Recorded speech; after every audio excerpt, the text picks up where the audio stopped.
Selamat pagi mahasiswa pengikut mata kuliah Metode Penelitian Sosial. Pagi ini saya akan menjelaskan tentang populasi dan sampel. Populasi dan sampel itu sebetulnya bagian dari salah satu metode dalam penelitian kuantitatif. Kenapa kita perlu menggunakan populasi dan sampel? Karena populasi dan sampel itu untuk mengambil data atau untuk mendapatkan data yang memang dibutuhkan dalam penelitian kuantitatif. Kita tahu bahwa penelitian kuantitatif itu membutuhkan sejumlah besar informasi gitu ya. Kalau dalam penelitian kualitatif mungkin kita tidak membutuhkan banyak informan atau responden. Kita katakan bahwa dalam penelitian kuantitatif itu kita membutuhkan banyak responden. Sedangkan dalam penelitian kualitatif itu kita tidak mengatakan sebagai responden tetapi informan, dan jumlahnya tidak sebanyak dalam penelitian kuantitatif. Nah, apakah populasi itu? Populasi itu bisa Anda bayangkan seperti sejumlah besar atau sekumpulan banyak unsur atau elemen yang akan kita teliti atau yang menjadi objek penelitian kita. Nah, elemen-elemen dalam populasi itu dalam istilah metodologinya disebut satuan analisis. Jadi kalau kita bicara tentang masyarakat di kota Surabaya atau populasi masyarakat di kota Surabaya, siapa saja itu? Satuan-satuannya adalah penduduk atau orang-orang yang diam dan bertempat tinggal di kota Surabaya. Itu adalah satuan-satuan analisisnya. Bagaimana kita tahu siapa-siapa mereka? Karena sekarang sudah tercatat semua, data penduduk itu sudah tercatat.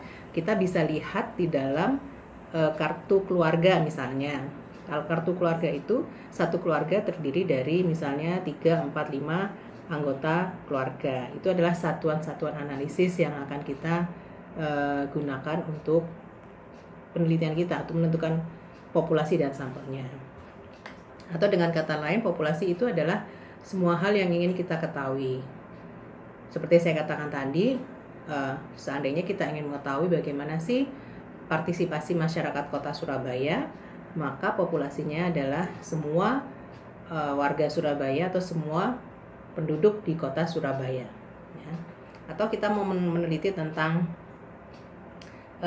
kehidupan masyarakat di kota-kota besar, ya kita mengatakan bahwa populasinya adalah kota-kota besar yang ada di suatu negara atau suatu wilayah, dan seterusnya, ya. Nah, kenapa populasi itu penting dalam suatu penelitian kuantitatif? Tujuannya adalah untuk menjelaskan sifat populasi itu sendiri. Nah, sensus, mungkin Anda sekarang sedang mengisi sensus penduduk yang katanya sudah bisa diakses secara online. Sensus itu adalah salah satu contoh penelitian yang ingin menjelaskan tentang kondisi populasi atau sifat populasi. Jadi di dalam angket sensus itu isinya adalah banyak hal yang ditanyakan kepada setiap anggota masyarakat, ya, tentang berbagai hal juga, ya. Jadi sensus itu adalah sebetulnya ingin meneliti seluruh populasi, ya. Dan dari hasil penelitian itu, hasil sensus itu kita bisa menjelaskan ciri-ciri sifat dari populasi itu sendiri. Oke. Atau dalam istilah yang lebih teknis lagi, populasi dalam penelitian dapat diartikan sebagai keseluruhan unit analisis yang ciri-cirinya akan kita duga, ya. Tadi saya mencontohkan kita akan melakukan penelitian tentang partisipasi masyarakat di kota Surabaya dalam misalnya dalam kegiatan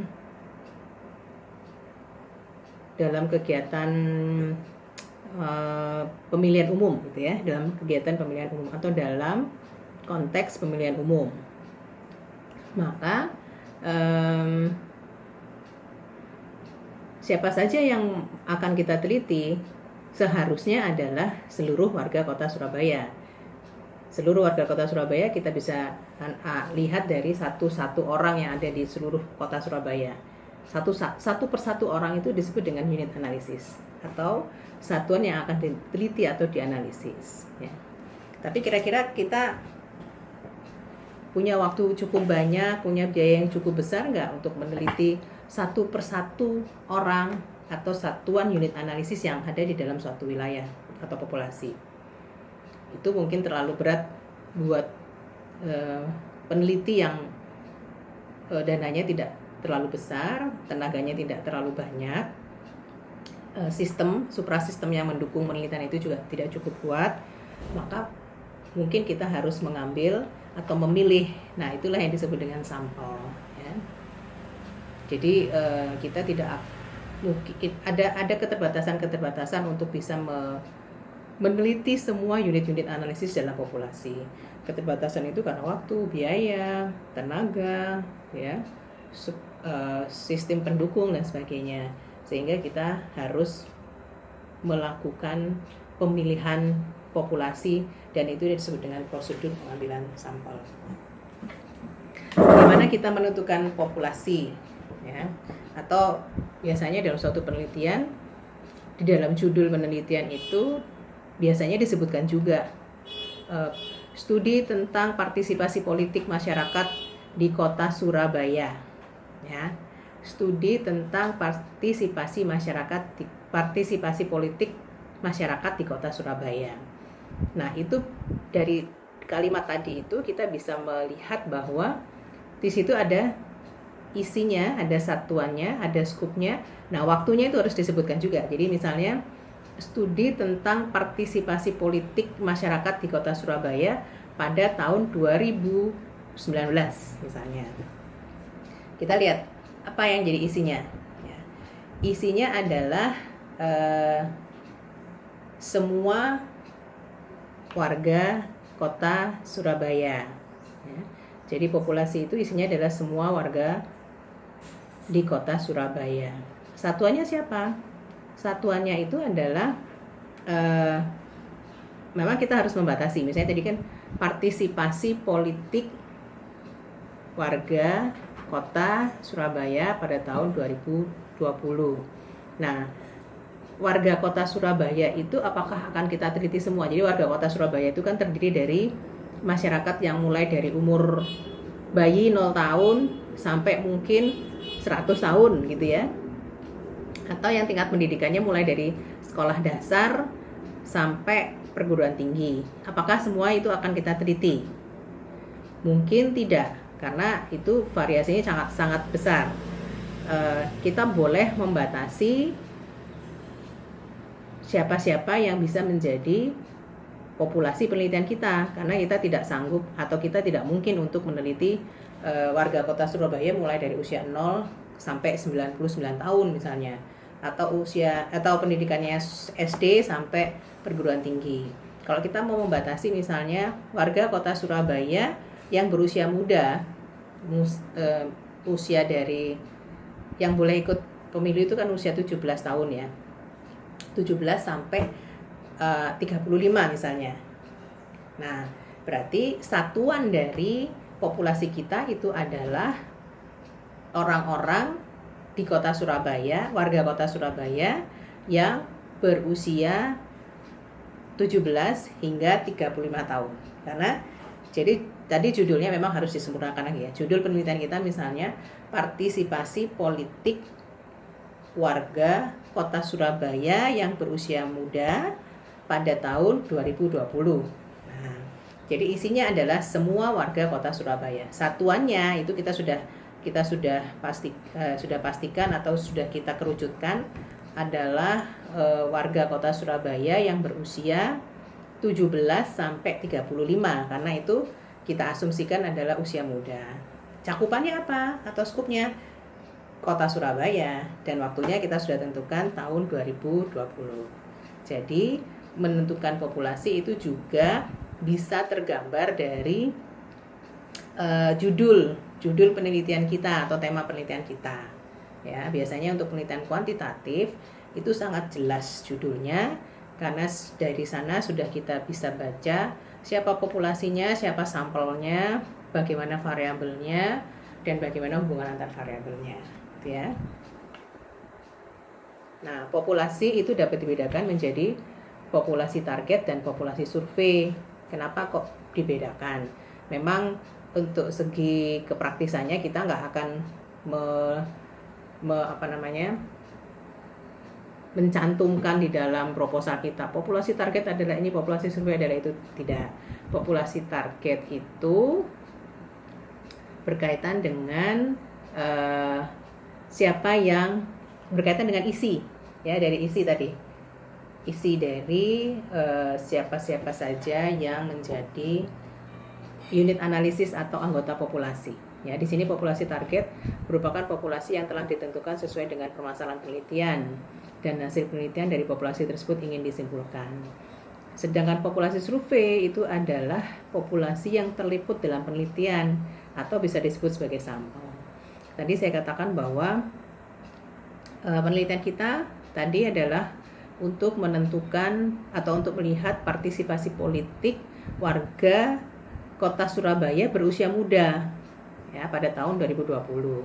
Siapa sih populasi targetnya? Ya, populasi targetnya adalah warga Kota Surabaya yang berusia muda. Kalau kita sudah menentukan misalnya usia 17 sampai 35 tahun, itu adalah populasi targetnya. Lalu populasi surveinya siapa? Nah, populasi survei itu adalah unit-unit analisis atau orang-orang, ya, atau individu-individu yang akan kita ambil sebagai sampel. Bagaimana kita menentukan sampel itu? Nah, ini kita lihat ya. Ini ada gambarnya. Yang besar itu adalah populasi target. Jadi semua orang di Kota Surabaya yang berusia muda itu sebagai populasi target. Nah, populasi survei itu kita ambil dengan cara atau strategi tertentu, teknik tertentu. Itu populasi survei, gitu ya. Apakah kita mau mengambil populasi survei berdasarkan lokasi atau berdasarkan tingkat pendidikan? Itu tergantung bagaimana kita nanti merancang cara pengambilan sampelnya. Tapi yang jelas populasi survei ini adalah populasi yang diharapkan bisa menjelaskan ciri-ciri atau sifat populasi target, ya. Memang idealnya populasi target dan populasi survei itu sama, tetapi seperti yang saya katakan tadi, seorang peneliti kadang-kadang memiliki keterbatasan, baik keterbatasan biaya, waktu, dan sebagainya. Oleh karena itu diharapkan dengan mengambil populasi survei, maka apa yang terjadi dalam populasi target itu bisa dijelaskan, atau populasi survei itu mewakili apa yang terjadi pada populasi target. Nah, untuk mewakili atau menjelaskan populasi target itu memang harus melalui prosedur-prosedur yang ketat. Tidak sembarangan. Kita nggak bisa sembarangan menentukan populasi survei. Kalau sembarangan itu nanti jadi sampling error, atau mungkin populasi survei kita tidak bisa menjelaskan sifat atau ciri dari populasi target. Oke. Nah, ini unsur-unsur dalam populasi. Unsur-unsur dalam populasi itu ada yang disebut dengan unsur sampling, ya. Seperti yang tadi saya sebutkan, satuan-satuan analisis unsur sampling, yaitu unsur-unsur yang diambil sebagai sampel. Satuan-satuan analisis itu kemudian kalau kita ambil dalam satu sampling, maka sejumlah orang, sejumlah unit, sejumlah individu, sejumlah satuan yang terambil di dalam sampling itu bagian dari unsur-unsur sampling. Nah, selain unsur sampling, satuan-satuan tadi ada yang disebut juga dengan kerangka sampling atau sampling frame. Apa itu sampling frame? Sampling frame adalah semua unsur sampling dalam populasi sampling. Apa maksudnya? Jadi gini, kalau kita tadi sudah menentukan siapa populasi kita. Populasi kita adalah semua warga Kota Surabaya berusia muda. Nah, bagaimana kita bisa mendapatkan kerangka samplingnya? Kita tentukan dulu siapa yang akan kita pilih dalam sampling kita. Orang-orang di kota Surabaya yang tinggal di Surabaya itu kan terdiri dari berapa Surabaya sebagai kota, di dalamnya ada sejumlah kecamatan misalnya ya. Kita kalau bicara bagaimana cara kita mendapat sampling, misalnya ada berapa kecamatan ya, 30 kecamatan misalnya ya. Atau kita mau bagi berdasarkan wilayah. Surabaya itu kan terdiri dari Surabaya Pusat, Surabaya Utara, Surabaya Selatan, Surabaya Timur, Surabaya Barat. Ada 5 wilayah kota, ada 5 wilayah di kota Surabaya secara administratif. Nah, kalau kita mau mengambil sampel di wilayah Surabaya Barat, tentu saja dengan prosedur yang probability ya. Kita dari pengundian tadi, dari 5 wilayah kita undi misalnya ya, kita dapatkan wilayah Surabaya Barat, maka orang-orang yang berusia 17 sampai 35 di wilayah Surabaya Barat itu adalah sampel yang akan kita ambil.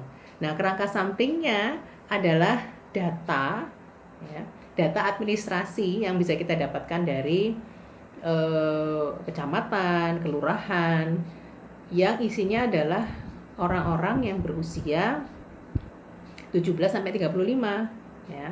Misalnya di wilayah Surabaya Barat ada 5 kecamatan.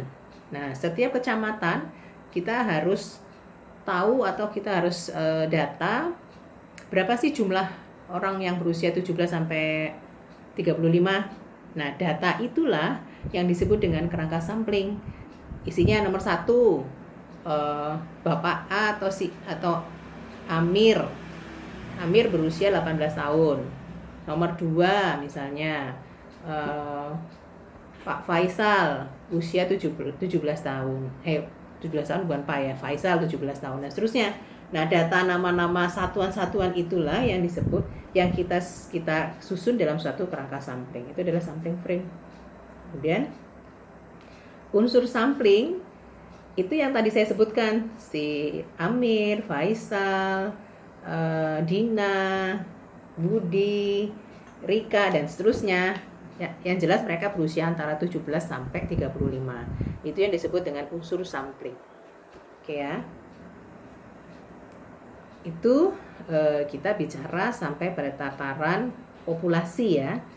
Bagaimana populasi itu dan bagaimana kita menentukan atau paling tidak akan menentukan sampelnya. Nah, di sini ada penjelasan tentang sampel. Apakah sampel? Nah, sampel adalah unsur-unsur yang diambil dari populasi. Sudah saya jelaskan tadi ya. Bagian dari populasi yang mewakili keseluruhan anggota populasi atau menjadi representatif dari populasi ya. Jika prinsip representatif tidak dipenuhi dalam penarikan sampel, maka berapapun ukuran sampel tidak dapat digeneralisasi, tidak dapat dianggap mewakili atau menjelaskan sifat populasi di mana sampel diambil. Kita kembali ke gambar yang tadi ya. Nah, ini adalah populasi dan ini adalah sampel. Ya, populasi survei itu adalah sampel, sedangkan populasi target itu adalah populasi yang sesungguhnya. Nah, sampel ini tadi, kita kembali lagi ya. Sampel. Apakah sampel? Sampel adalah unsur-unsur yang diambil dari populasi. Oke ya. Atau unit-unit analisis yang akan kita duga ya sifatnya. Apakah sampel? Sampel bagian dari populasi yang mewakili atau menjadi representasi dari keseluruhan anggota populasi. Coba kita lihat gambarnya ini tadi. Nah, ini mewakili, dianggap mewakili ya. Kenapa kok yang diletakkan kenapa kok yang diambil yang biru-biru, kenapa kok nggak yang di sini? Ya karena yang biru-biru ini dianggap representasi dari keseluruhan gitu ya. Kemudian bagian dari jika prinsip yang representatif itu tidak dipenuhi dalam penarikan sampel, maka berapapun ukuran sampel tidak dapat digeneralisasinya. Oke, jadi kalau kita salah dalam mengambil sampel, maka yang saya sebutkan tadi ada yang namanya sampling error. Nih, cara menentukan sampel, ya, agar memenuhi syarat representativeness atau dianggap menjadi wakil dari populasi atau memenuhi unsur keterwakilan di dalam populasi. Pertama, teknik atau metode penentuan sampel yang ideal itu punya ciri-ciri memberikan gambaran yang akurat tentang populasi. Ya, jadi sampel itu dapat memberikan gambaran yang akurat tentang populasi. Yang kedua, dapat menentukan presisi. Presisi itu ketepatan ya. Yang ketiga, sederhana sehingga mudah dilaksanakan. Kalau misalnya nggak sederhana, agak complicated, ya nggak apa-apa. Karena kan prinsipnya adalah bagaimana kita bisa menentukan sampel sebaik-baiknya dan bisa dianggap mewakili populasi. Dapat memberikan keterangan sebanyak mungkin dengan biaya yang murah. Ini berkaitan dengan prinsip kesederhanaan tadi, ya. Apa yang disebut dengan precise, ketepatan atau presisi, itu nanti kalau kita belajar statistik kita akan menemui istilah standard error. Ya, nanti coba tanya ke pengajar statistik untuk memenuhi ketepatan atau presisi antara populasi dan sampel itu bagaimana. Di sini dikatakan nilai rata-rata populasi dikurangi nilai rata-rata sampel untuk menentukan ketepatan atau presisinya. Ya. Kemudian berapa sih besaran sampel atau yang disebut dengan representativeness? Tidak ada ketetapan yang pasti atau baku, tergantung dari 5 hal ini ya. Kalau misalnya populasinya itu homogen, maka Anda nggak usah banyak-banyak mengambil sampel, ya, cukup 1 atau 2. Contohnya apa? Misalnya di pabrik ini ada memproduksi lampu, ya, bola lampu, ya. Di suatu pabrik lampu memproduksi bola lampu. Kebetulan bola lampunya itu adalah bola lampu yang sama, bukan berbeda-beda. Misalnya kalau yang model TL semua, yang berupa bohlam semua. Nah, itu ketika proses pembuatan lampu itu sudah sampai pada tahap akhir, biasanya ada pengujian quality control gitu ya. Nah, untuk menguji sejumlah besar lampu yang sudah dihasilkan dari proses fabrikasi tadi, apakah kita harus mengambil sampel banyak gitu ya? Saya rasa nggak usah, karena kan proses pembuatannya itu seragam, hasilnya pun seragam, besar lampunya juga seragam gitu ya, wattnya juga seragam. Nah, ambil aja 1 gitu atau 2 untuk mengetes, oh ya lampunya nyala atau tidak. Begitu juga dengan masyarakat ya. Memang kita tidak bisa mengatakan bahwa masyarakat itu cenderung seragam sama semua, mungkin nggak ada gitu ya. Kalau misalnya dalam segi usia 5 tahun sama semua ya, mungkin bisa sama semua dalam arti psikologi perkembangannya sama. Kalau tinggi badan mungkin beda-beda gitu ya.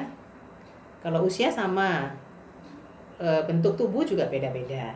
Tapi mungkin untuk lebih menyederhanakan kita, oh ya usia 5 tahun dianggap sama, seragam. Jadi ngambil sampelnya nggak usah banyak-banyak. Balita atau anak-anak yang berusia 5 tahun di dalam satu populasi di kota Surabaya misalnya ada 1000 anak usia 5 tahun. Anda ngambil berapa untuk menentukan sampelnya misalnya? Penelitiannya tentang anak usia 5 tahun. Ya, karena seragam, Anda bisa meyakinkan bahwa seragam. Ya, misalnya 1000 anak usia 5 tahun, ambil 10, oke, nggak masalah. Asal Anda yakin bahwa mereka seragam dalam arti tingginya sama, berat badannya sama, jenis kelaminnya sama, usianya pasti sama 5 tahun ya. Warna kulitnya sama gitu ya. Oke, nggak apa-apa, ambil sedikit aja. Tapi kalau Anda nggak yakin bahwa ini seragam, berarti besaran sampel itu harus menyesuaikan dengan jumlah populasi yang ada, ya. Semakin tidak seragam, semakin heterogen, maka prinsipnya memang harus semua diambil sebagai sampel, semua anggota populasi diambil sebagai sampel. Tetapi itu tadi sudah kita jelaskan di slide sebelumnya, bahwa kita dihadapkan pada berbagai macam persoalan. Kita kesulitan karena cara pengambilan sampelnya tidak sederhana, maka prinsip sederhana dan mudah dilaksanakan itu yang lebih kita dahulukan, ya. Kemudian yang kedua, presisi yang digendaki dari peneliti itu tergantung kita. Kalau kita mengatakan saya ingin sangat akurat, sangat tepat, maka presisinya bisa 100%. Kalau 100% berarti kan sama, populasi dan sampelnya sama gitu ya. Tapi kalau Anda bilang udah 80% aja lah dari populasi, ya ambil misalnya populasinya 1000 orang, Anda pengen tingkat ketepatannya 80%, ya 1000 diambil 80%-nya berarti berapa? 100 gitu ya. Kemudian rencana analisis, nah itu juga tergantung dari penelitian Anda. Semakin banyak yang ingin Anda cari, ingin lihat, variabel penelitiannya semakin banyak, maka rencana analisisnya pun semakin complicated. Nah itu akan lebih baik jika sampelnya itu besar atau lebih besar, ya, tidak sedikit. Lalu ini juga ada permaafan itu dalam arti kalau Anda dihadapkan pada keterbatasan waktu, pada keterbatasan biaya, pada keterbatasan tenaga, maka itu yang lebih diutamakan. Jadi Anda tidak lagi ingin mendapatkan presisi yang sangat baik, boleh Anda turunkan itu. Idealisme itu diturunkan boleh, tapi yang jelas memenuhi prinsip keterwakilan, ya. Besar populasi itu juga menentukan seberapa banyak sih sampel yang mau kita ambil. Semakin sedikit jumlah populasinya, ya tentu saja semakin sedikit sampelnya. Semakin besar sampelnya, semakin besar populasinya, maka semakin besar pula sampelnya. Ya, di sini pada prinsipnya semakin besar sampel, maka semakin tinggi tingkat presisi yang akan didapatkan. Lalu caranya gimana untuk menentukan sampel? Ada banyak jumlah, maksudnya ya, ada banyak literatur yang menunjukkan cara-cara mendapatkan sejumlah besar sampel dengan statistik, ya, dengan statistik. Tadi kalau kita presisi itu sama dengan standar error, di mana nilai rata-rata populasi dikurangi nilai rata-rata sampel. Nah ini statistik ya, nanti coba ditanyakan sama dosen statistik. Kemudian teknik penarikan sampel atau pengambilan sampel. Untuk penelitian kuantitatif yang diutamakan adalah probability sampling atau random sampling. Untuk penelitian kualitatif itu kita tidak menggunakan probability sampling, atau kita menggunakan yang disebut dengan non probability sampling. Oke, apa itu probability sampling? Teknik penarikan sampel yang memenuhi prinsip-prinsip probabilitas. Apa itu probabilitas? Probabilitas itu adalah semua unsur sampling, semua unsur dalam populasi itu memiliki kesempatan yang sama, ya, kesempatan yang sama untuk diambil sebagai sampel, ya. Jadi probability sampling itu teknik penarikan sampel di mana setiap unsur atau elemen sampling diberi kesempatan yang sama dan persis sama untuk dipilih dalam sampel. Jadi kita nggak pilih kasih atau nggak pilih-pilih, oh itu temanku tak ambil sebagai sampel, oh itu tetanggaku tak ambil sebagai sampel, atau oh itu musuhku tak ambil sebagai sampel. Enggak. Jadi harus memenuhi standar kesempatan yang sama, di mana semua unsur sampling itu bisa atau punya kemungkinan yang sama untuk dipilih sebagai sampel, ya. Nah, apa sih syaratnya supaya kita bisa menarik sampel dengan cara probabilitas, dengan prinsip-prinsip yang prinsip-prinsip semuanya bisa punya kemungkinan untuk diambil. Syaratnya adalah kita punya daftar anggota populasi atau daftar elemen populasi. Itulah yang disebut dengan kerangka sampling. kerangka sampel seperti yang sudah disebutkan sebelumnya. Jadi kerangka sampling itu ya, sebentar saya ambilkan. Oke, saya coba menggambar di sini ya. Ini bagaimana kita membuat suatu kerangka sampling.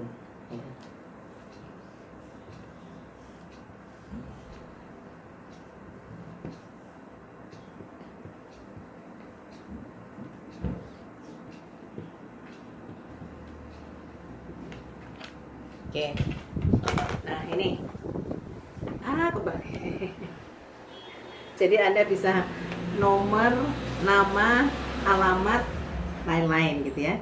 Anda susun dulu nama-nama atau data yang Anda dapatkan dari misalnya kantor kecamatan, kantor kelurahan. Anda kan akan tadi penelitian tentang partisipasi politik warga Kota Surabaya berusia muda. Oh ya, ini kurang misalnya usia di sini ya.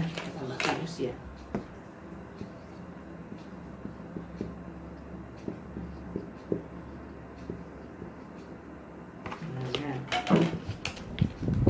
Nama, usia, alamat, lain-lain itu data yang dibutuhkan. Ali berusia 17 tahun. Badu 18 tahun, Caca 20 tahun. Ya, semua nama semua penduduk yang ada di wilayah. Tadi kita sudah coba ya, Surabaya Barat, kita coba membuat menetapkan suatu lokasi pilihan, misalnya Surabaya Barat, kecamatan Surabaya Barat itu kecamatan Tandes misalnya ya.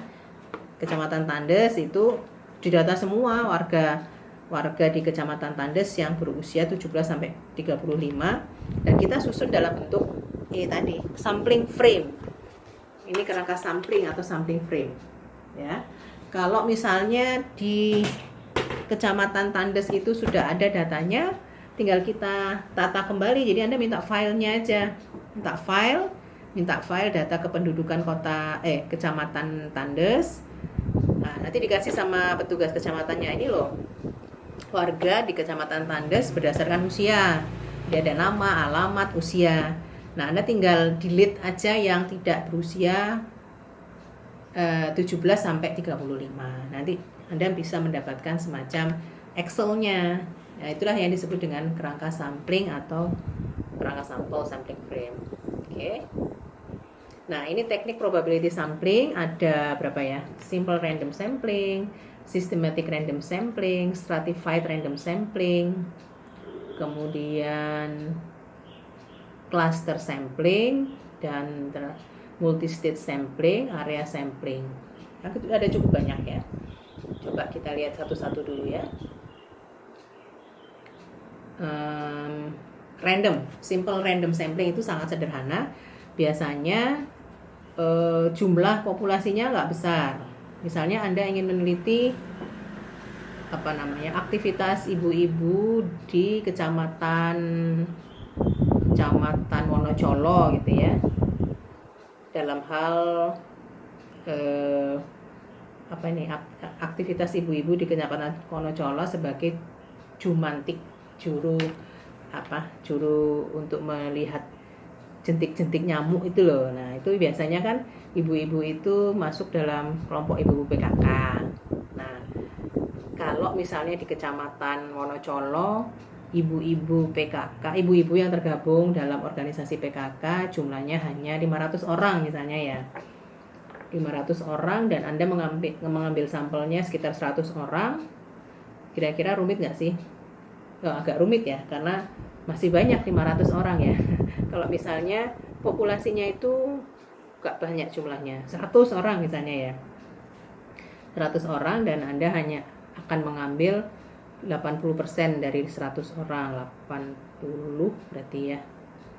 Kemudian bagaimana caranya kita mendapatkan 80 orang itu? Itu dengan penarikan sampel cara acak sederhana. Anda pernah lihat nggak orang yang melakukan pengundian dengan gulungan kertas arisan misalnya ya, untuk mendapatkan satu nama yang keluar sebagai pemenang arisan bulan ini misalnya, itu kan diundi dengan mengambil kocokan kertas yang sudah digulung. Nah, itu mengundi elemen atau anggota populasi dengan menggunakan tabel angka. Itu dengan mengundi elemen atau anggota populasi. Jadi Anda menggulung kertas sebanyak 100. Di dalam gulungan kertas itu sudah ada nama kan? Kemudian Anda masukkan ke dalam satu tempat. Tempat itu Anda kocok dan Anda ambil sebanyak 80 gulungan kertas. Nah, 80 nama yang ada di dalam gulungan kertas itulah yang menjadi sampel Anda. Itu simple random sampling atau menggunakan tabel angka random. Saya ambilkan sebentar ya punya. Nah, ini terbalik ini ya. Ini ada satu buku. Saya rasa hampir di semua buku statistik ada di belakangnya ada yang disebut dengan angka random seperti ini ya. Coba nanti cek di buku. Anda sudah dapat mata kuliah pengantar statistik kan? Coba Anda lihat di bagian akhir dari buku itu biasanya ada tabel angka random ya. Ini seperti ini. Ini bukunya adalah metode penelitian survei dari Morrison. Nanti Anda bisa pakai yang lain. Di sini ada tabel apa ini namanya? Tabel 1 angka random. Di dalamnya ada banyak sekali angka-angka ya. Ini yang membuat mungkin komputer ya. Jadi Anda tinggal menggunakan saja. Misalnya 11164 21215 dan seterusnya. Nah, ini Anda nggak usah lagi mengurutkan angka, membuat urutan angka. Pakai ini cukup. Gimana caranya pakai tabel angka random? Tadi kan kita menentukan 80 orang sebagai sampel. Kita pakai pensil aja ya supaya ini lebih mudah untuk dihapus maksudnya ya. Di sini ada satu angka, satu kumpulan angka itu ada 5 digit. 1 2 3. Ini 1, coba Anda cek nanti ya di masing-masing buku. 11164. Sampel kita kan tadi 100 ya. 100 itu berarti 3 digit. Tapi kita mengambil nggak sampai 3 digit, 2 digit. 80 ya, 80 sampel. Ambillah nanti jadi gini. Anda coba taruh gini ya. Kemudian Anda lepaskan pensil. Nah, pensil itu ternyata jatuh di angka nih yang saya kasih lingkaran ya, 94601 ya, 94601. Ini coba saya tulis di sini ya.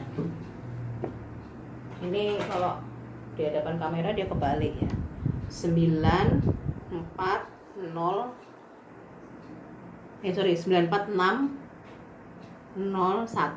Ini kan ada 5 digit. Padahal kita hanya membutuhkan 2 digit saja.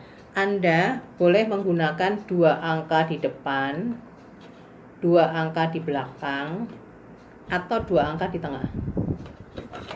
Ya. Kalau 94 boleh. Jadi tadi kan Anda sudah membuat sampling frame ya sampai 100. Nah, 94 ada di sini. Berarti sampel pertama adalah orang yang bernomor 94 ya, 94. Karena Anda menetap, ini harus konsisten ya.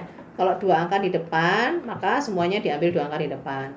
Kalau 2 angka di belakang yang Anda tetapkan, maka semuanya harus diambil 2 angka di belakang ya.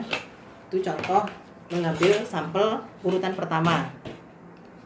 Kemudian mengambil contoh akan mengambil sampel urutan kedua. Jatuhkan pensil lagi sampai 80 kali gitu ya. Oh, ternyata saya mendapatkan di angka 10597 ya. Nih. Coba ya. 10957. Tadi saya sudah menetapkan 2 angka di depan, berarti 10. Nah, berarti sampel Anda kedua adalah responden nomor 10 ya. Atau sampling frame ya, urutan di dalam sampling frame yang nomor 10. Itu cara mengambil dengan menggunakan tabel angka random. Kemudian yang systematic random sampling. Systematic random sampling itu Anda sudah bikin kerangka samplingnya kan, kerangka populasi. Kemudian melakukan CK dan daftar populasi, kemudian menetapkan jarak interval. Jarak interval itu tergantung dari berapa populasi yang ada di wilayah penelitian Anda dan berapa jumlah sampel yang akan Anda ambil. Ya, misalnya di wilayah Anda populasinya ada 100 orang dan Anda hanya akan mengambil sampelnya sebanyak 20. Apakah ini sudah memenuhi prinsip keterwakilan? Itu tergantung dari prinsip-prinsip yang tadi yang sudah kita sebutkan di depan ya. Kalau mau diambil semua boleh, itu berarti precise, semakin tepat. Kalau Anda bilang saya ingin mendekatkan keadaan sampel saya dengan populasi, Anda ambil 80 juga boleh.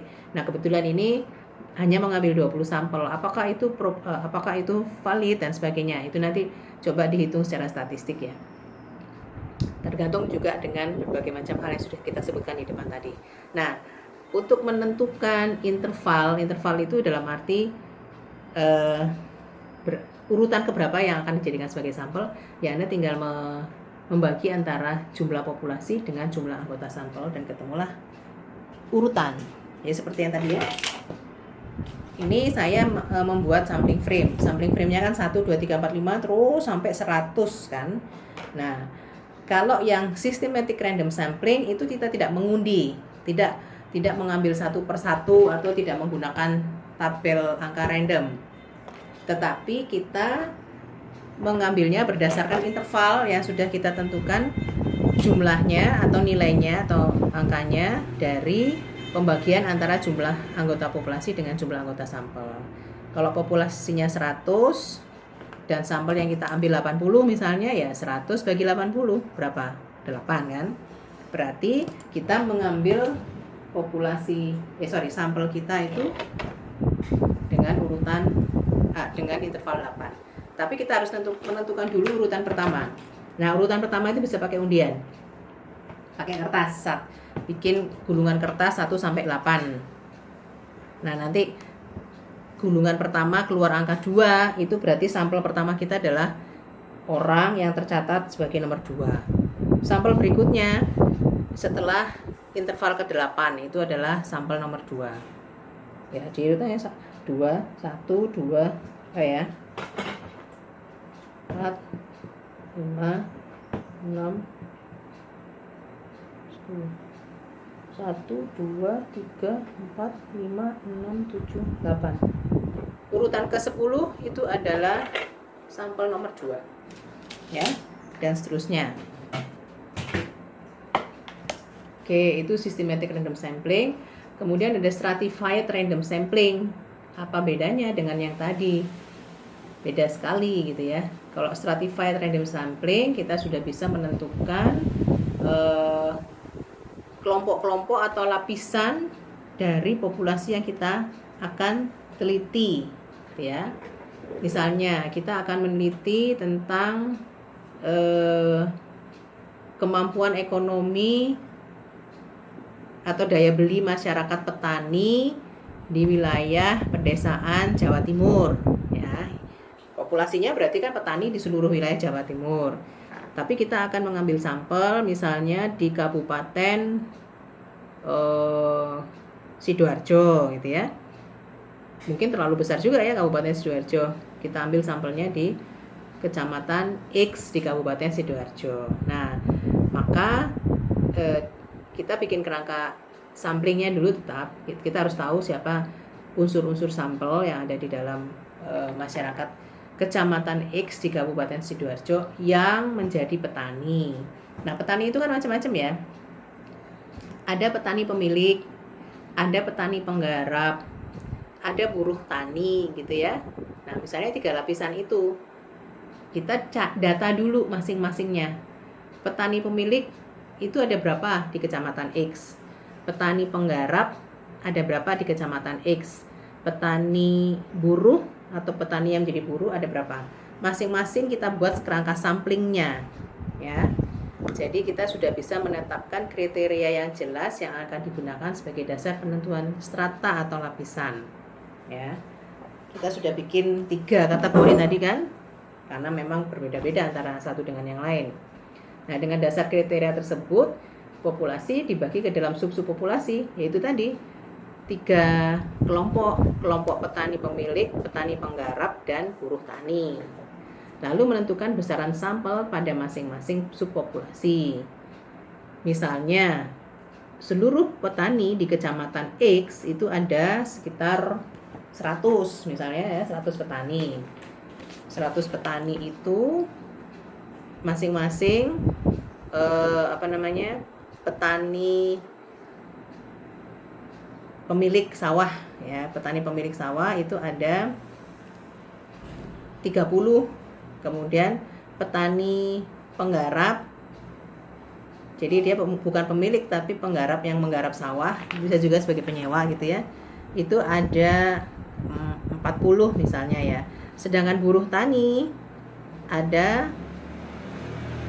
30, total kan 100 petani. Nah, nanti Anda bisa menentukan besaran sampelnya itu bisa proporsional, bisa juga tidak proporsional. Misalnya Anda tetapkan petani pemilik saya ambil 10 orang misalnya, ini non proporsional. Petani penggarap saya ambil 20 orang, buruh tani saya ambil 10 orang. Total sampel saya adalah 40 orang. Ya. Kita tentukan dulu jumlah sampelnya. Ya. Kalau proporsional itu artinya masing-masing 30, 40, 30 itu diambil secara proporsional. Misalnya kita tetapkan jumlah sampel adalah 50 ya, 50. Maka 30 dibagi 50 kali 100 sama dengan, bentar ya, 30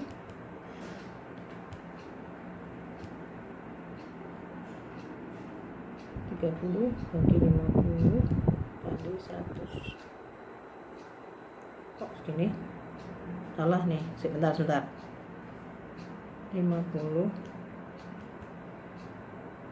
bagi 100. Oke. Proporsional itu ini terusin aja ya. Proporsional.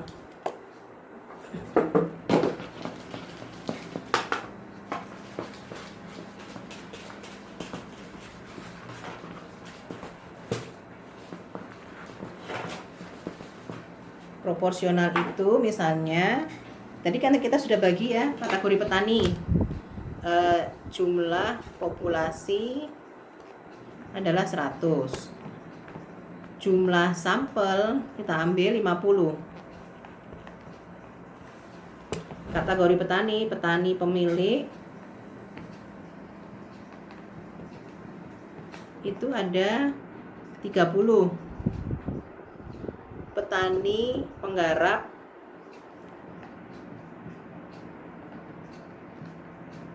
ada 40. Nomor 3 petani buruh atau buruh tani gitu ya,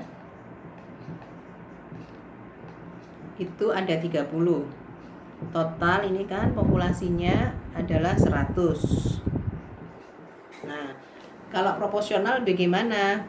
Ya, misalnya nih, nah ya, ini total populasi 100, ini total sampel 50. Nah, ini kita sudah bisa mengkategorikan kan tadi, petani pemilik 30, petani penggarap 40, buruh tani 30, jadi total 100. Proporsional itu seperti apa? Kita sudah tetapkan sampelnya adalah 50. Ya, sampelnya adalah 50. Kemudian untuk menentukan berapa sih petani pemilik jumlah petani pemilik yang akan menjadi sampel, ya berarti tadi 50 bagi 100 kali 30 sama dengan 15. ya. Untuk menentukan ini jadinya 15. Dari mana? 50 bagi 100 kali 30. Kalau ini berapa? Nah, ya.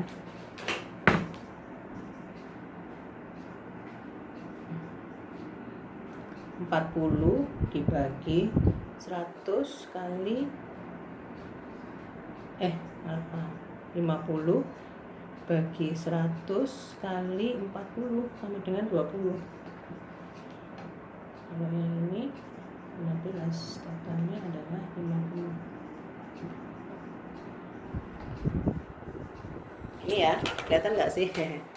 Jadi ini kalau proporsional, karena sampelnya adalah 50, maka 50 bagi 100 kali jumlah populasi petani pemilik. Tadinya kan 30. Nah, ini jadi sampelnya 15. Kalau petani penggarap 20, buruh tani 15, jadi total 50 ya. Paham nggak sih? Yang jelas harus tetapkan dulu sampelnya ya. Kalau sudah tahu sampelnya, maka dihitung secara proporsionalnya seperti ini. Sampel bagi populasi kali jumlah masing-masing populasinya yang ada di setiap lapis tadinya. Oke. Itu stratified random sampling ya. Apakah hanya itu, misalnya berdasarkan lapisan-lapisan sosial? Bisa juga Anda berdasarkan grade ya, kelas. Anda melakukan penelitian di kalangan siswa SMA, SMP atau SD.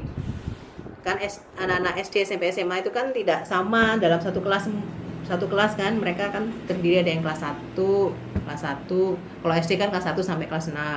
SMP itu kelas 11 sampai kelas 13. SMA kelas 14 sampai kelas 16. Misalnya SMA kelas 14 sampai 16. Ambillah satu sekelompok itu. Nah, ini bisa disebut juga sebagai stratified random sampling ya. Apa syaratnya? Kriteria yang jelas untuk melakukan stratifikasi atau membentuk stratifikasi. Kemudian kita punya data pendahuluan mengenai masing-masing stratifikasi itu atau kriteria itu. Dan kemudian kita tahu jumlah tiap lapisan. Ya, kalau jelas ada datanya, lalu kita bikin bikin sampling frame-nya untuk masing-masing itu. Nah, untuk menentukan besar jumlah sampel untuk masing-masing stratified tadi, strata tadi, yaitu tadi bisa pakai proporsional atau non proporsional ya. Nah, penentuan unsurnya bisa simple, random sampling atau sistematik, seperti yang sudah kita jelaskan di depan tadi ya. Oke, yang keempat, ini kok bisa di sini ya. Yang keempat itu cluster sampling, penarikan sampling berkelompok. Nah, ini penarikan sampling berkelompok hampir sama dengan stratified ya. Tapi di sini tidak menggunakan atau tidak melakukan penjenjangan. Teknik ini digunakan karena mengalami dua permasalahan, yaitu pertama, meneliti kekurangan kerangka sampling yang baik, populasinya menyebar, kemudian biayanya tinggi untuk menyusun kerangka sampling dan bisa menjangkau setiap elemen sampel ya. Caranya bagaimana? Populasi dibagi ke dalam sub-subpopulasi atau mini populasi. Nah, mini populasi atau subpopulasi itu punya karakteristik yang sama dengan populasi secara keseluruhan. Kemudian pengelompokan mini populasi itu bisa berdasarkan administrasi. Misalnya Anda melakukan penelitian seperti yang tadi, penelitian kita di kota Surabaya, jadi warga kota Surabaya berusia muda. Di sini kita tetapkan usia 17 sampai 35. Apakah mungkin kita melakukan penelitian untuk seluruh warga kota Surabaya? Agak susah ya. Kita buat klaster saja. Nah, klasternya itu berdasarkan apa? Berdasarkan wilayah. Secara administrasi tadi Surabaya dibagi menjadi 5 wilayah kan? Surabaya Barat, Surabaya Timur, Surabaya Utara, Surabaya Selatan, Surabaya Pusat kalau nggak salah ya. Nah, setelah kita tahu masing-masing 5 wilayah itu, kita menentukan klasternya secara random menjadi menjadi duku, dari kecamatan jadi kelurahan, kelurahan RW, RW bisa ke RT ya. Kluster yang dipilih adalah unit yang berisi elemen sampel final. Misalnya tadi di kota Surabaya Barat itu kecamatannya apa saja? Ada kecamatan Lakar Santri, ada kecamatan Andes dan sebagainya, saya nggak hafal ya. Nah itu Anda coba tata semua dalam suatu tabel gitu ya. Nanti setelah itu baru Anda tetapkan kecamatan mana yang akan menjadi sampel penelitian Anda dengan cara random ya. Randomnya itu bisa simple random sampling, memilih secara acak. Itu simple random sampling aja, itu gampang ya. Oke. Ada juga yang disebut multi-stage sampling, penarikan sampel secara bertahap. Sebetulnya ini pengembangan dari cluster sampling ya. Saya coba gambarkan dulu ya.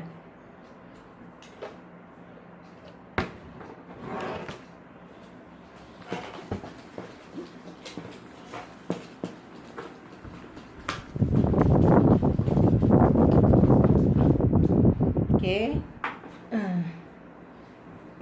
Kalau tadi coba kita cluster dulu ya, cluster sampling ya.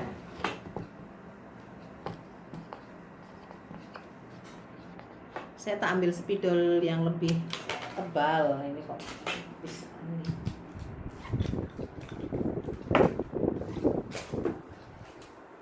Ya, cluster sampling.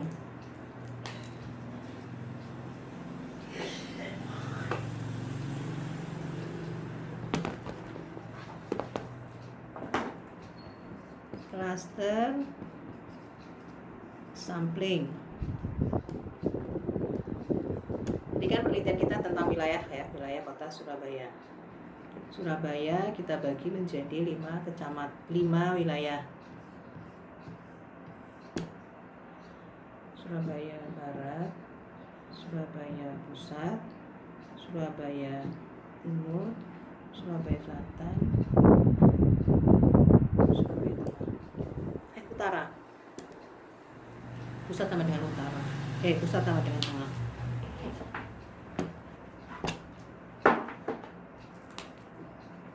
Oke.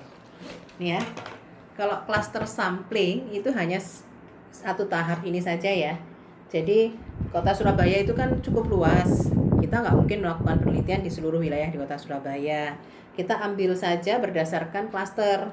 Ini Surabaya Barat, Surabaya Pusat atau Tengah, Surabaya Timur, Surabaya Selatan, Surabaya Utara. Pilihlah secara random, misalnya dari 5 itu dengan simple random sampling, misalnya ketemu Surabaya Barat, misalnya ya. Nah, itu yang akan Anda jadikan sebagai sampling penelitian Anda. Ini disebut dengan penarikan sampel berkelompok. Ya.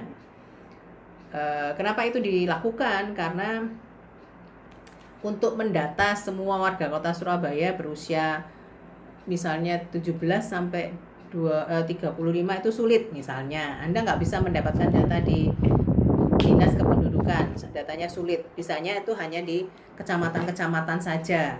Nah, barangkali itu akan lebih mudah dengan cluster sampling karena di setiap kecamatan ada data tentang itu. Nah, sekarang kita coba multi-stage. Multi-stage itu pengembangan dari sampel secara bertahap.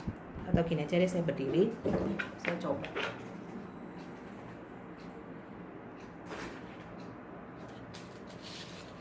Ya,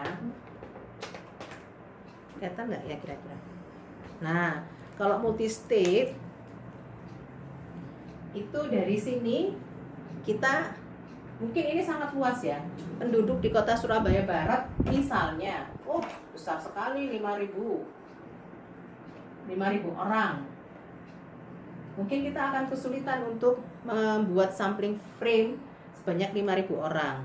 Kita boleh menarik sampel lebih kecil lagi ya. Tapi tetap dengan prinsip probability. Untuk mendapatkan Surabaya Barat tadi kan sudah kita lakukan secara probabilitas dengan mengambil secara random sederhana ya. 5 wilayah kita undi, kita tulis secara kertas, kita gulung, terambillah Surabaya Barat. Nah, Surabaya Barat itu punya mungkin ada 5 kecamatan, mungkin ya harus dicek lagi ya. Kecamatan A, kecamatan B, kecamatan C, D, dan E. Ya. Anda boleh mengacak lagi, mengambil secara random, simple random sampling. Mungkin ketemunya adalah kecamatan D. Nah, dari kecamatan D Anda bikin sampling frame-nya. Untuk penduduk usia 17 sampai 35 tahun, ya. Nah, itu Anda bisa. Kalau misalnya Anda merasa, banyak sekali ya penduduk di kecamatan D, Anda mau turunkan lagi menjadi misalnya kelurahan. Di kecamatan D itu ada 4 kelurahan. Kelurahan A, kelurahan B, C, dan D. Anda ambil lagi sampel satu kelurahan saja secara acak, misalnya ketemu kelurahan B, itu juga boleh, ya. Kenapa kok boleh semakin kecil? Ya, kita tergantung dari tenaga yang kita punya, biaya yang kita miliki, waktu yang kita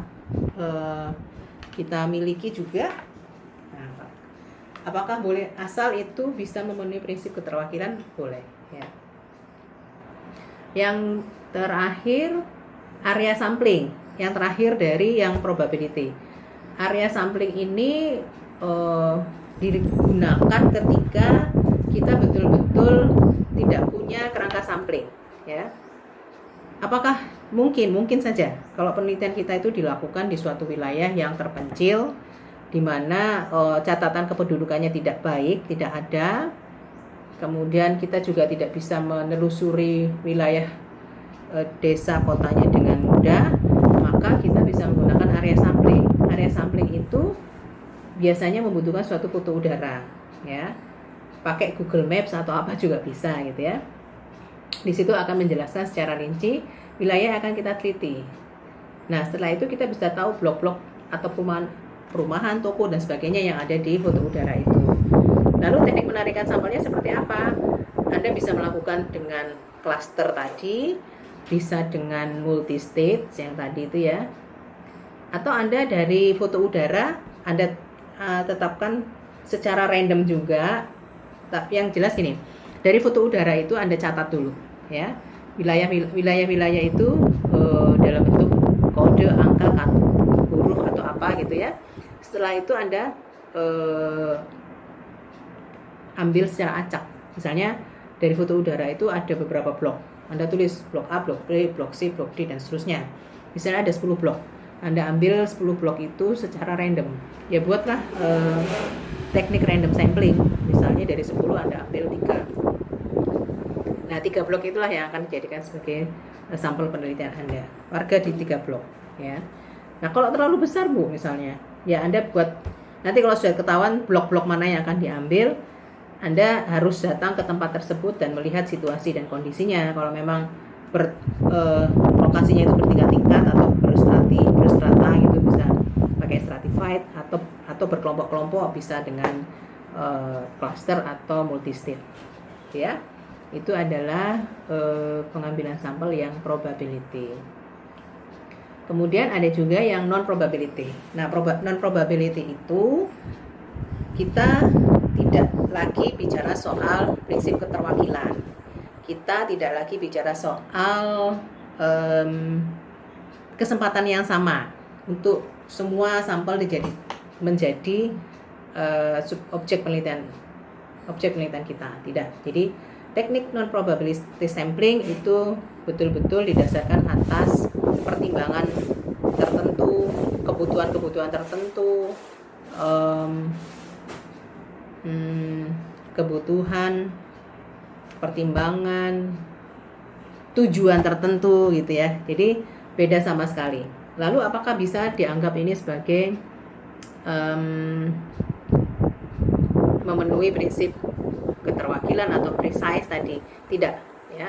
Teknik non probability sampling itu betul-betul tidak berkaitan dengan studi dengan penelitian kuantitatif atau eksplanatif, ya.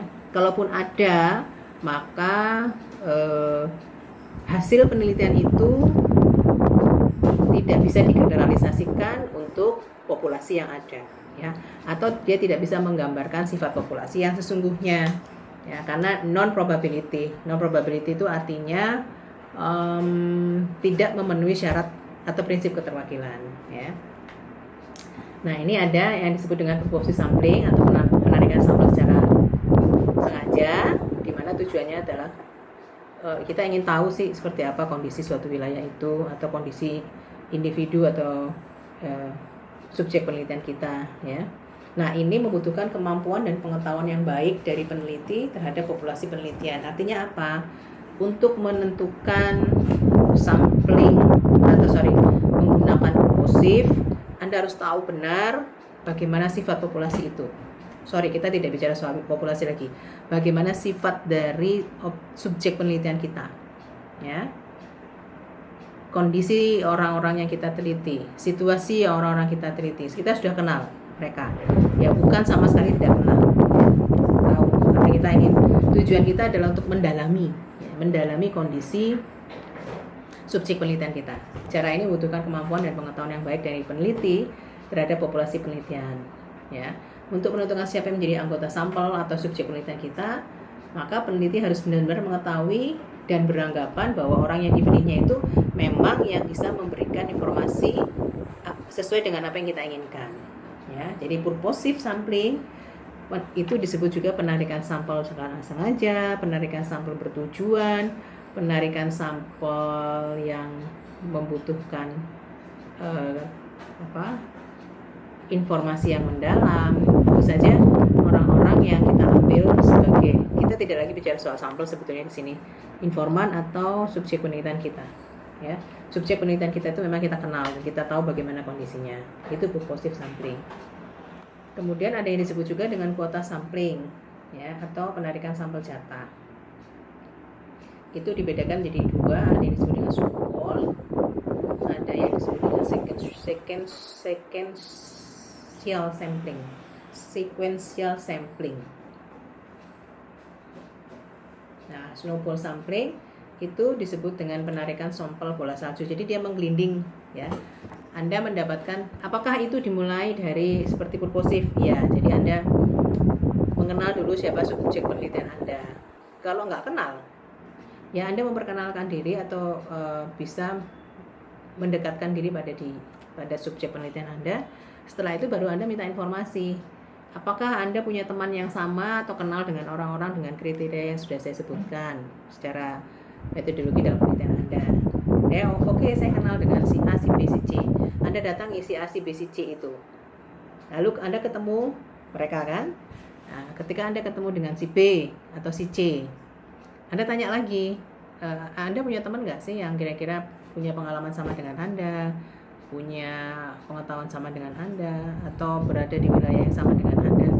Maka si B atau C akan mengatakan, oh, ada, saya punya teman di wilayah ini, temuilah si D, E, F. Nah, itu terus bersambung, terus Anda dapatkan sampel seperti itu dan menggelinding seperti bola salju. Itu namanya snowball sampling, penarikan sampel bola salju. Jadi Anda nggak harus kenal dulu semua subjek penelitian Anda cukup mengenal satu atau dua orang. Dari satu atau dua orang itu Anda mendapatkan informan lagi, ya, terus menerus seperti itu sehingga Anda mendapatkan sejumlah informan. Itu namanya bola salju. Sequential sampling ini hampir sama dengan snowball, tetapi dia dari yang kecil dulu. Jadi jumlah subjek penelitiannya kecil, dianalisis, kemudian dia merasa, oh, kurang nih data saya, maka dia ambil lagi, ya. Dia menambah lagi. Dengan cara apa? Bisa dengan snowball, ya, bisa dengan cara yang lain, atau dengan cara-cara menanyakan pada orang-orang sekitar dan sebagainya. Yang terakhir ada yang disebut dengan accidental atau haphazard sampling. Ini penarikan sampel secara kebetulan, ya. Maksudnya gimana?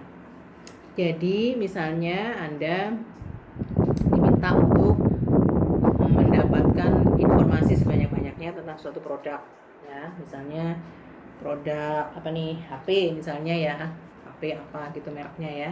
Anda duduk di pengguna HP itu biasanya apa, pelajar mahasiswa. Ya, artinya Anda lihat dulu segmennya. Oh, HP merek ini tuh banyak dimiliki oleh pelajar di tingkat SMP atau SMA atau mahasiswa. Ya udah, Anda nongkrong aja di suatu sekolah SMP atau SMA di suatu sekolah. Terus ketika lewat mahasiswa itu atau mahasiswa, Anda panggil, Mbak, Mas, saya boleh nggak tanya-tanya ini? Saya ingin meneliti tentang brand image suatu produk. Oke, Anda tanya dengan pertanyaan-pertanyaan tadi kan. Kemudian ketemu lagi anak SMA yang lain, kebetulan dia lewat, Mbak, panggil. Nah, itu yang disebut dengan penarikan sampel secara kebetulan. Jadi Anda nggak perlu menentukan siapa dia, namanya siapa, usianya berapa, tidak. Asal aja, seolah-olah asal comot, tapi sebetulnya Anda sudah tahu segmen pengguna HP merek itu tuh di kalangan siapa gitu ya, pada usia berapa. Anda sudah tahu situasi dan lingkungannya, Anda tinggal panggil aja satu-satu. Anda asumsikan bahwa mereka sesuai dengan kriteria itu. Itu namanya accidental sampling atau penarikan sampel secara kebetulan. Nah, itu kira-kira jenis-jenis penarikan sampel dan pemahaman tentang populasi. Jadi penentuan populasi dan sampel itu harus dilalui benar, jujur ya, supaya hasil penelitian Anda itu juga dapat dipertanggungjawabkan. Oke, sekian saja materi ini saya sampaikan. Barangkali nanti kalau ada pertanyaan silahkan kita diskusikan pada pertemuan minggu berikutnya. Oke, selamat pagi, selamat belajar. Semoga bisa dipahami dengan baik dan bisa dikerjakan untuk menjawab kuis yang sudah saya sampaikan di aula.